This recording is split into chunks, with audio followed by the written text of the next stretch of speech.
어느 날 권사님 두 분이 카페에서 자식들 이야기를 나눴어요.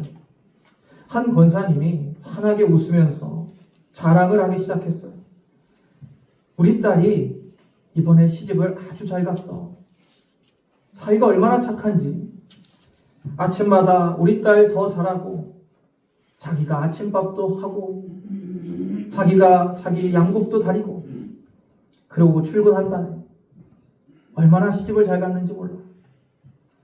이야기를 듣던 친구 권사님이 부러워하면서 말했습니다. 어머, 좋겠네. 그럼 아들은 어때? 그러자 권사님이 갑자기 얼굴을 찌푸리면서 이렇게 말씀하셨대요. 아유, 말도 마. 우리 아들은 무슨 죄를 지었는지 며느리를 잘못 얻었어. 아침마다 며느리는 쿨쿨 자고 있고 우리 아들이 밥하고 설거지까지 하고 그러고 출근한대잖아. 내가 속이 정말 터져 죽겠어. 이해가 되세요? 또 집에 가서 웃지 마시고. 네. 똑같은 얘기인데 딸의 경우와 아들의 경우가 완전히 받아들이는 게 달라지죠. 여러분, 딸 같은 며느리가 있습니까? 아들 같은 사위가 있을까요? 세상의 기준으로는 없죠. 그런데 주 안에서, 하나님 사랑 안에서는 있습니다. 며느리를 하나님께서 나에게 새로 주신 딸로 여기고 사랑하고 사위를 나에게 새로 주신 아들로 여기고 사랑한다면 딸과 아들을 새로 얻은 기쁨을 누리게 될 것입니다. 부모와 자녀, 사위, 며느리 포함입니다. 이 부모와 자녀로 이루어진 가정은 하나님이 세우시고 축복하신 기관입니다. 가정은 이 땅에서 작은 천국을 맛볼 수 있는 곳이죠. 가정보다 더 소중한 곳이 어디 있겠습니까? 가족보다 더 좋은 관계가 어디에 있겠어요? 오늘 본문은 부모와 자녀에 대한 말씀입니다. 그리고 가정은 주 안에서 세워져야 된다고 성경은 말씀하고 있습니다.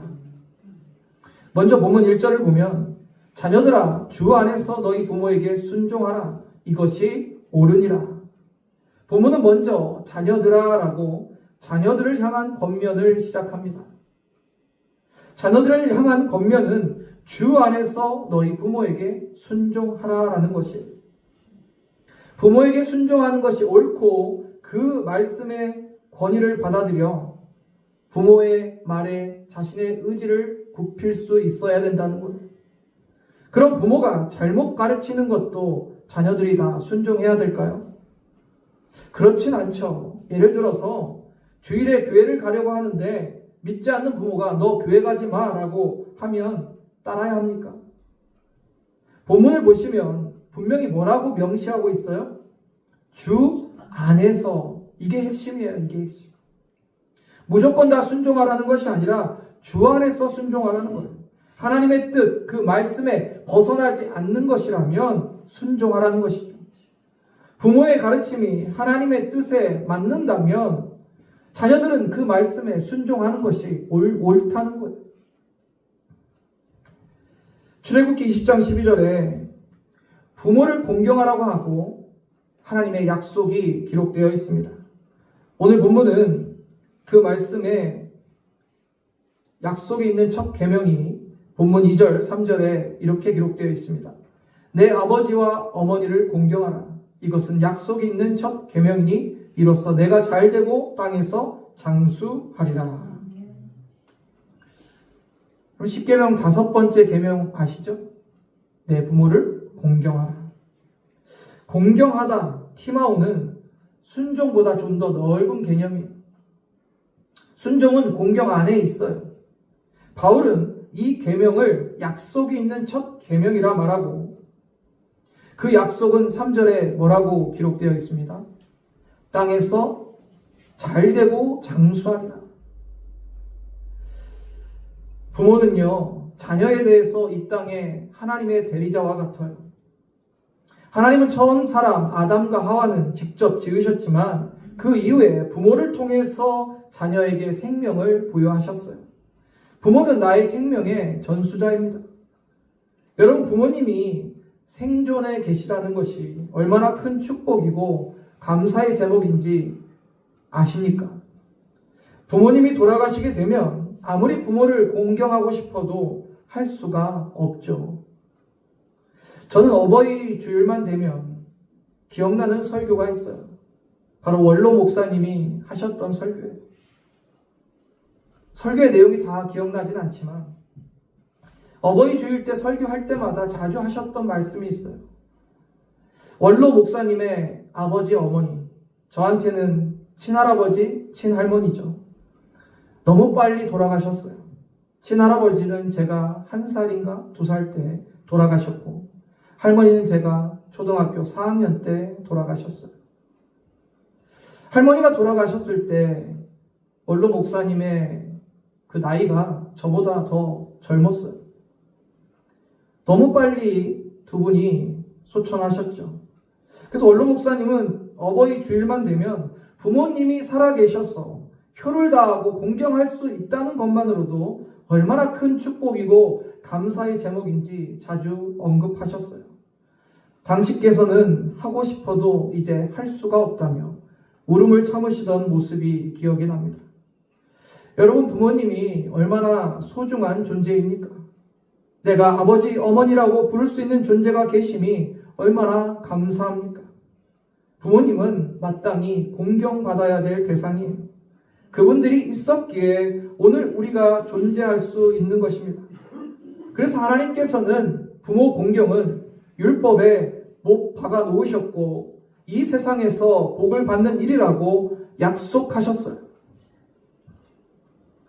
그리고 한 발 더 나아간다면 부모님의 마음을 이해하고 행하는 것이 최고의 공경이라고 말씀드리고 싶어요. 어느 회사원의 글을 읽은 적이 있습니다. 그날따라 상사에게 치이고 회사 일이 너무 힘들어서 지친 하루였대요. 그래서 회사를 그만둬야 하나 이런 마음으로 무겁게 퇴근을 하는데 도저히 밝은 얼굴로 집에 들어갈 수가 없었더라고 하더라고요. 그리고 자신의 힘든 모습을 자녀들에게 보이기 싫어서 치킨을 2마리 사가지고 집에 들어갔답니다. 그러니까 아이들이 어떻게 했겠어요? 아빠 하면서 달려왔겠죠. 아빠에게 달려온 거예요? 치킨에게 달려온 거예요? 치킨에게 달려온 거겠죠. 뭐 아빠 안중에도 없고 치킨을 받아들고 신나하며 맛있게 먹었다고 합니다. 그때 이분이 깨달았대요. 자신이 어렸을 때 아버지가 치킨을 사오던 날이 생각이 나면서 아버지 손에 들린 치킨이 그렇게 신나고 좋았었는데 지금 아버지가 되고 나니 어쩌면 그날 아버지가 많이 힘든 날이었을 수도 있겠구나. 나는 왜 아버지의 마음을 몰랐을까? 여기 중고등부 청년부들 잘 들으세요. 부모님이 손에 무언가 맛있는 거 사오셨을 때는 어쩌면 그날 많이 힘드신 날일 수도 있어요. 아빠, 엄마 오늘 수고하셨어요. 사랑해요 라고 말해주는 우리 아가페교회 다음 세대들 되기를 주님의 이름으로 축복합니다. 사랑하는 성도님들, 부모들은 자녀에게 대단한 것을 원하지 않아요. 많은 용돈 받기도 원하시는 건 아니고 그저 얼굴 보고 대화하고 따뜻한 밥 한 끼 먹는 것, 자녀와 함께 시간을 보내는 것을 원합니다. 여러분, 부모님이 진정 무엇을 원하는지 그 마음을 좀 헤아리고 공경하시기를 바랍니다.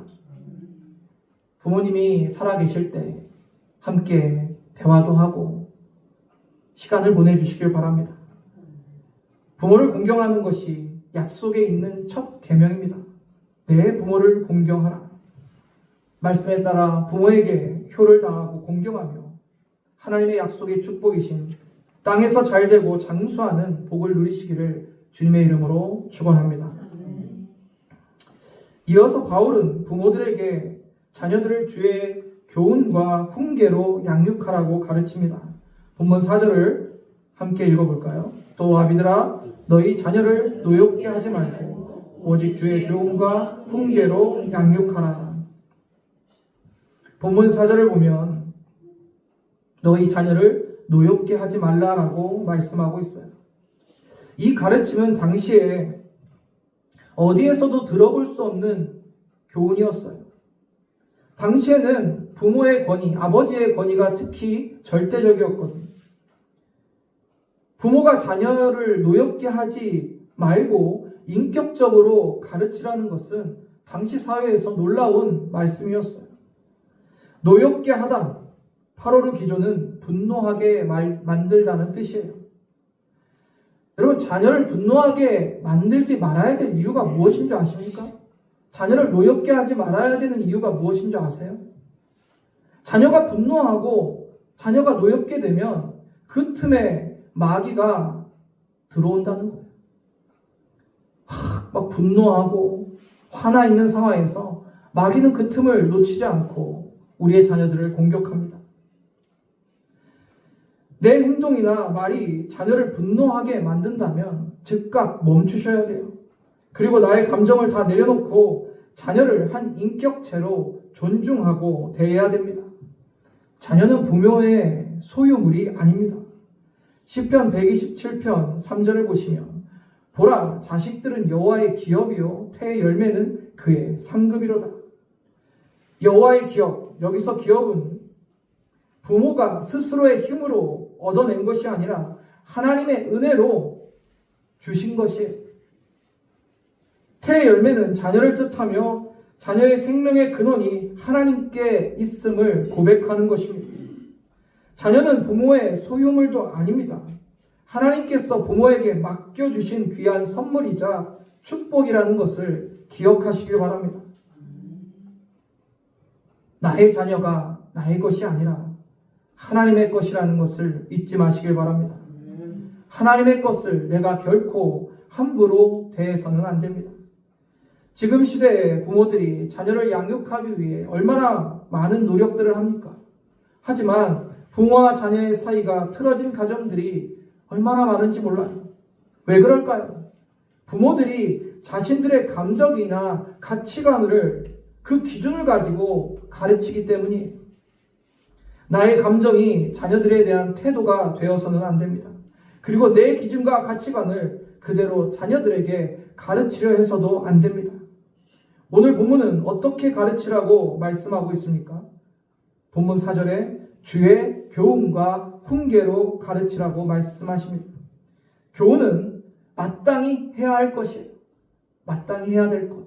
그러나 그저 마땅히 해야 될 것을 가르치는 것에서 끝나는 것이 아니라 훈련시켜야 된다는 의미가 담겨 있어요. 단순히 머리로 지식을 가르치는 것이 아니라 올바른 신앙과 인격을 형성하도록 가르치고 훈련시키는 거예요. 자녀가 잘못된 길로 갈 때 올바르게 잡아주고 가르쳐야 된다는 거죠.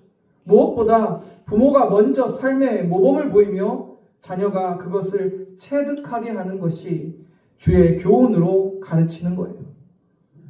두 번째 훈계인데 하지 말아야 될 것이 그것을 가르치는 거예요. 말씀을 통해서 자녀에게 이것은 하나님의 말씀으로 하지 말아야 될 것을 가르쳐야 돼요. 잘못된 것을 했을 때 감정적으로 화내는 것이 아니라 하나님 말씀으로 차분하게 알려주고 가르쳐야 된다는 것이죠. 세 번째, 주의라는 거에 집중하세요. 교훈과 훈계 앞에 주의라는 말이 있어요. 바로 이 구절이 핵심이에요. 자녀는 부모의 개인적인 욕심이나 세상의 성공 기준, 부모의 감정이나 기분에 따라서 가르치면 안 되고 오직 주 안에서 하나님의 말씀과 예수 그리스도의 성품을 가르쳐야 된다는 것입니다. 이것이 양육의 절대적인 기준이 되어야 됩니다. 여러분은 자녀를 어떻게 교훈하고 훈계하고 있습니까? 오직 주 안에서 하시기를 바랍니다. 설교를 마치면서 주 안에서 아름다운 가정을 세운 최수종 하이라 부부의 가정을 잠시 소개하기를 원합니다. 이 가정을 보면 오늘 본문의 말씀대로 세워진 가정의 모델 같아요. 특별히 자녀 양육에 있어서도 자녀를 노엽게 하지 말고 오직 주의 교양과 훈계로 양육하라는 것을 잘 실천한 가정이에요. 이 부모는 두 자녀가 있는데 이 두 자녀에게 존댓말을 씁니다. 자녀에게 존댓말을 쓰는 분들은 거의 없는 것 같은데 자녀들이 말을 시작할 때부터 아이들에게 존댓말을 썼대요. 예를 들어 아이들을 밥을 먹으라고 부를 때 민서야 밥 먹으라 하는 것이 아니라 최민서 씨 식사하세요라고 존댓말을 썼답니다. 지금까지도 그렇게 한대요. 자녀가 어리다고 해서 함부로 대하고 그러지도 않았고 인격적으로 존중하고 대했답니다. 자녀를 내 소유물이 아니라 하나님이 맡기신 기업으로 여겼기 때문이에요. 부모의 권위로 억누르지 않고 존중함으로 자녀의 마음에 분노와 억울함이 쌓이지 않게 하는 가정의 기초를 마련했어요. 주 안에서 사는 삶이 무엇인지 보여주고 그 삶을 실천하고 자녀들에게 기다리고 가르치고 또 타일렀습니다. 최수종 씨는 장로거든요. 이 최수종 장로는 자녀 교육의 첫걸음이 아빠, 엄마가 지극히 사랑하는 모습을 보여주는 것이라고 강조하더라고요. 부모가 서로 사랑하고 존중할 때 아이들은 정서적인 안정을 누리고 올바른 인격을 형성하게 됩니다. 그리고 이 부부는 기부와 수많은 봉사활동을 통해서 자녀들에게 그리스도인의 삶의 모습을 보여줍니다. 이웃을 사랑하라라고만 가르친 것이 아니라 이웃을 어떻게 사랑하는지 보여주고 또한 자녀들도 그 본사의 현장에 동참시킨다고 합니다. 치열한 입시 경쟁 가운데 살 때도 자녀들에게 공부하라, 더 좋은 성적을 내라라고 하지 않고 약자를 배려하고 예의 범절을 가리키고 하나님 앞에 정직함을 먼저 강조했답니다. 그리고 스스로 좋아하는 일을 찾을 수 있도록 기다려주고 기도하고 그들의 달란트대로 하나님께 쓰임받도록 기도했답니다.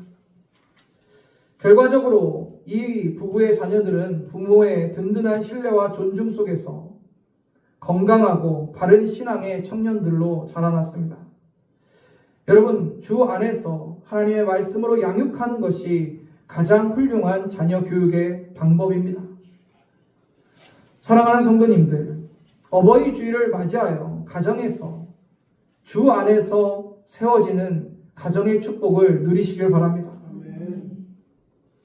주님의 뜻과 말씀대로 그 방법대로 세워져 갈 때 하나님이 보시기에도 세상이 보기에도 아름다운 가정으로 세워지는 것입니다.